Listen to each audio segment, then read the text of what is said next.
Hey everyone, it's Eddie, and you made it to the end. Absolutely fantastic. It was a real pleasure getting to go through everybody's papers, and just good luck as you go move through the program. So, just a couple of pointers I want to give you that I put on people's papers, but I just kind of want to emphasize it. And is that when you start a formal research project, or even if you're going to do something like some of the proposals that you had, a good practice is to start out with a little pilot study. So if you want to try and do something over a long period of time, see what the kind of the main features are, and then try and condense it into something that's manageable, like within 2 or 3 months. And then when you do that, and you take your notes and you go through the whole process, you're going to find out what was essential to the study, what wasn't, what you could keep, what you can take out, what you have to add, and then just whether or not you can manage it, or even if it's something that you wanted to commit to for a long period of time. Now, something that we didn't talk about in this course, we talk about action research, but we didn't talk about different types of action research, and I'm going to try and share a little bit about that with you here. You can come back and check out this quote, but it's one of my favorite ones of all time. This is Orlando Falls Borda, and he says, don't impose your own ponderous scientific style for communicating results, but diffuse what you've learned together with the people in a manner that is wholly understandable and even literary and pleasant, for science should not necessarily be a mystery nor a monopoly of experts and intellectuals. It sounds beautiful. What does that mean? I'm going to kind of show you that here. So he was talking about something called participatory action research. And if you consider, when we're talking about action research, what we covered really in this class, it's you facilitating research based on your own questions. So you have a proposal, you're saying this is what I want to try out, and then this is what I want to do. And if there's a hierarchy, you're definitely at the top of that hierarchy. Now, in participatory action research, you're working in tandem with teachers to facilitate research based on the community questions and the questions that everybody comes up together. Now, some of you were doing that already, and maybe you knew or maybe you didn't know, but in that practice, you don't come up with the questions yourself. You're coming up with the questions with the people that you're with. You're coming up with a method. You're coming up with how you're going to measure it, and that really helps to get more buy-in.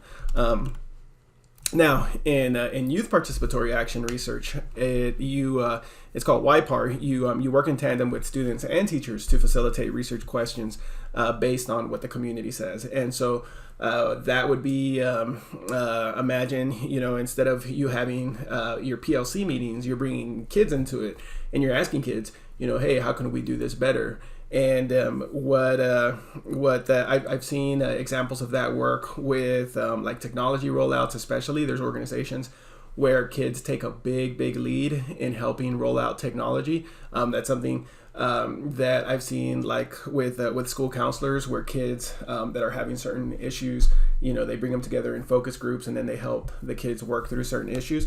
Something to be careful about is that although it does empower students, these types of events typically empower the students that are participating. So if you make this into a little, you work with only the highest students, or the students that you pre-select, those are the students that are going to benefit. So you have to make sure that you spread the wealth of those decisions amongst all students. So this would be like a PAR activity.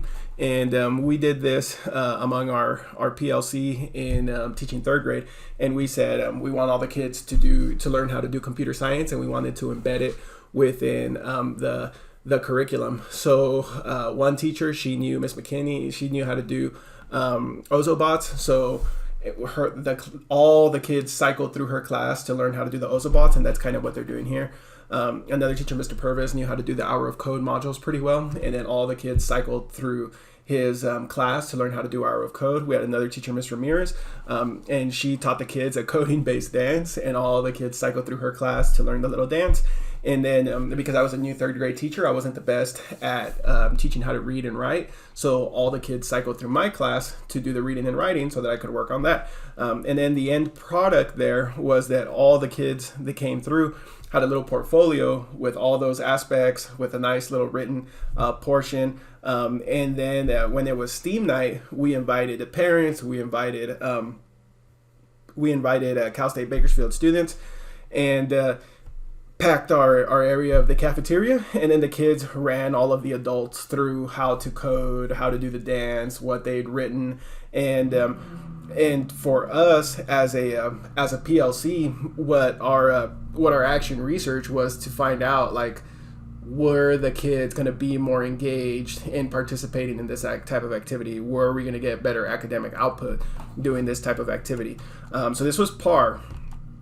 Now, in a YPAR setting, this is using kids with sixth graders, and we had our own little agenda. We set up our own little workshop where the kids taught word problems. Our sixth grade students taught word problems to kids from the elementary school next door. And this one was funny because how I pitched it to the kids was, I said, we're going to teach the kids next door how to multiply, because a lot of the kids coming in here struggle with multiplication. And then one of the students raises their hand and says, "Mr. Gonzalez, but we don't know how to multiply." And I was like, "Yeah, I know. That's why you're going to have to learn how to multiply, is to make sure you teach those guys." And then they go, "I don't know." And then I go, "Okay, you guys know the kids next door, right?" "Yeah, my brother goes there, my cousin, my friend, blah, blah, blah, my neighbor, everybody goes there." And then, so is their teacher going to teach them how to are they going to learn how to do multiplication this year there, most of them?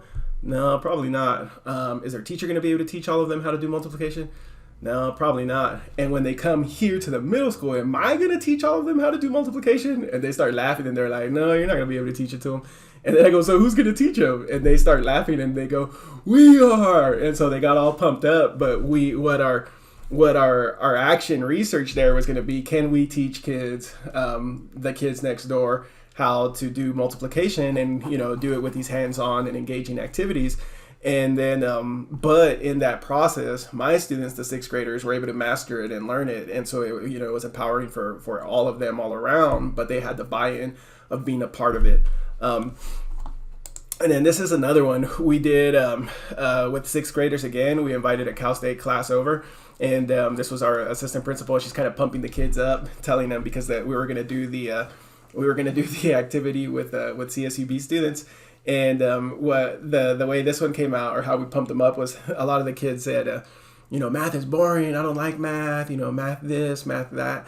And I said, "Well, what do you wish math was like?" "Well, I wish it could be fun, and then I wish it could be outside. Why do we have to stay sitting down? Why can't we get up? And why can't we do things?" And it's like, well, why can't we? So we design our little workshop. We invite students over, and then the university, and so I tell the kids, this is our chance to teach the university students how to be the teachers that we want them to be.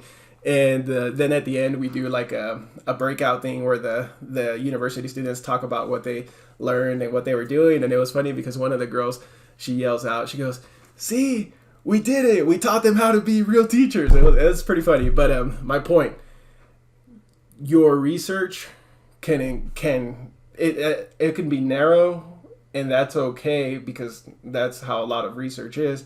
Or you could expand the net and include more people in the fold. And sometimes it can be difficult. It does take more legwork. It does require you to collaborate more. It is harder, and the results aren't always perfect, but you do give more people the opportunity to participate, where before they may not have had the opportunity to participate.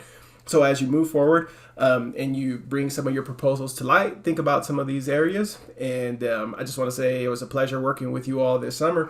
It's a small world. I know I'll probably get the opportunity to work with you all in a different course, or even out in the field in our community. This school year is going to be tough. I know that. There's a lot of things going on with the online digital learning, but give yourself a lot of grace, give yourself forgiveness.